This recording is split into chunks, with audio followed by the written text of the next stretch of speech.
Hello everyone, welcome back to the channel. Today we are breaking down a dramatic and deeply unsettling development unfolding around Crimea, where reports and visuals increasingly suggest a mass exodus is underway after Russia's land bridge connection has effectively been cut.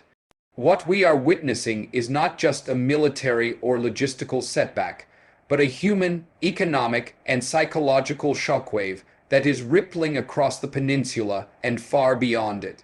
For months, Crimea was portrayed as secure and firmly connected to mainland Russia through the land corridor stretching across southern Ukraine. That land bridge was not just a route on a map, it was the backbone of supply lines, civilian movement, trade, fuel, food, and the sense of permanence that Moscow tried to project. Now, with that connection gone or rendered unreliable, everything that once felt stable is suddenly fragile, and the people living there are reacting fast. Residents are facing a harsh reality. When supply routes become uncertain, everyday life turns into a question mark. Fuel shortages begin to appear, food prices rise, basic goods become harder to find, and the fear of isolation sets in. In Crimea, these fears are magnified because the peninsula has limited alternatives for overland access, and maritime or air routes are neither cheap nor guaranteed in a conflict zone. As a result, many families are making the painful decision to leave. Videos circulating online show long lines of vehicles, packed buses, and crowded departure points. People are not leaving because they want to, but because uncertainty has reached a level where staying feels riskier than fleeing. This is how mass movements of people usually begin, quietly at first, then all at once. What is especially striking is the speed of this shift. Just a short time ago, official messaging emphasized control, security, and normalcy.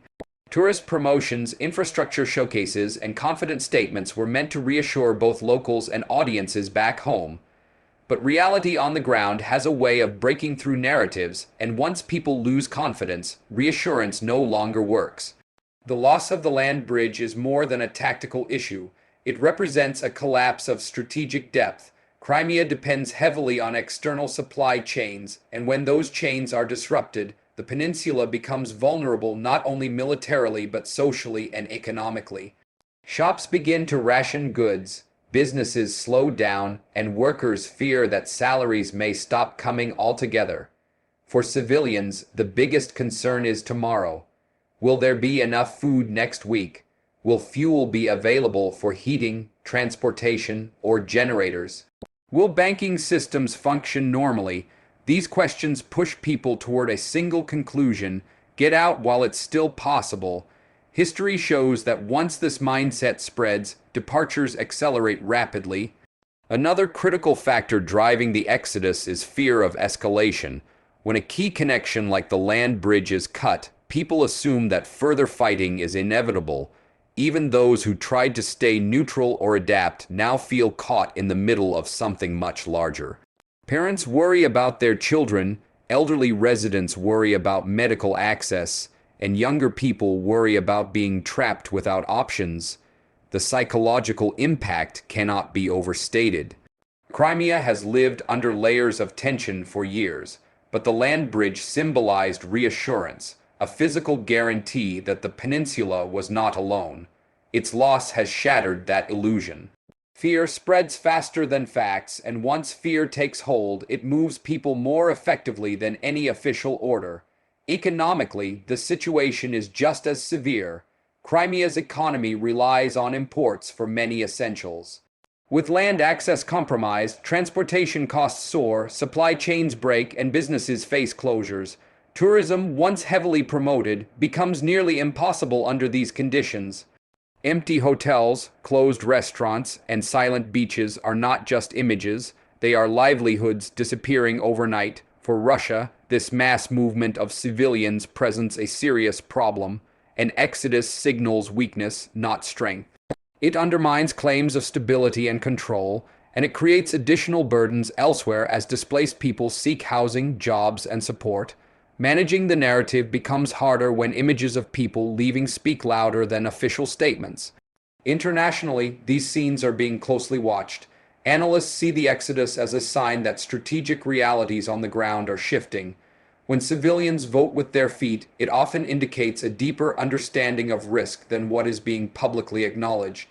Governments, militaries, and observers know that population movements usually precede major turning points. The loss of the land bridge also highlights the vulnerability of modern warfare logistics. Control of territory is not just about flags and checkpoints, but about roads, rails, and reliable access. Once those are disrupted, even heavily defended regions can become liabilities instead of assets. Crimea is now facing that exact dilemma. For the people leaving, the journey itself is uncertain. Some head toward Russia proper, hoping for safety and stability. Others try to move wherever family connections exist. Many have no clear plan at all, just the urgent need to escape a place that suddenly feels unsafe. This kind of displacement leaves long, lasting scars. Those who remain behind face an equally grim outlook. Isolation brings shortages, shortages bring unrest, and unrest invites harsher controls. In such conditions, daily life becomes a constant struggle. The social fabric begins to tear as trust erodes and fear dominates interactions. From a broader perspective, this exodus challenges the idea that territorial control alone ensures loyalty or normalcy. People ultimately care about safety, predictability, and survival. When those disappear, political slogans lose their power.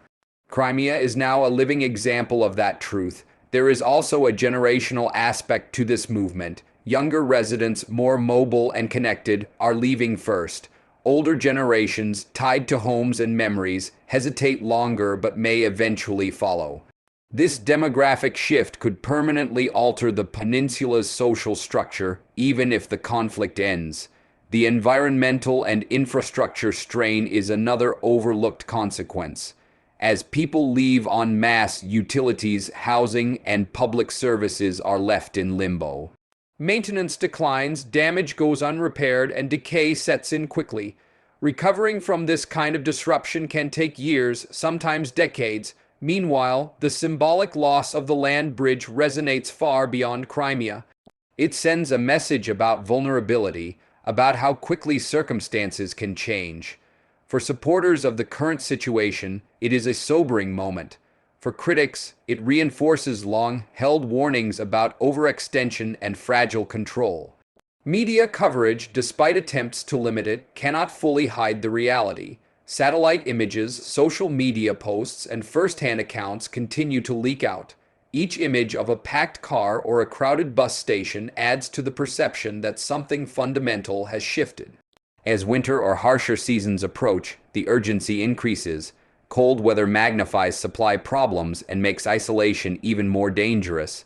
This timing adds pressure on those still undecided, pushing them toward departure while routes remain open. In the end, what we are seeing is not just a military story, but a human one.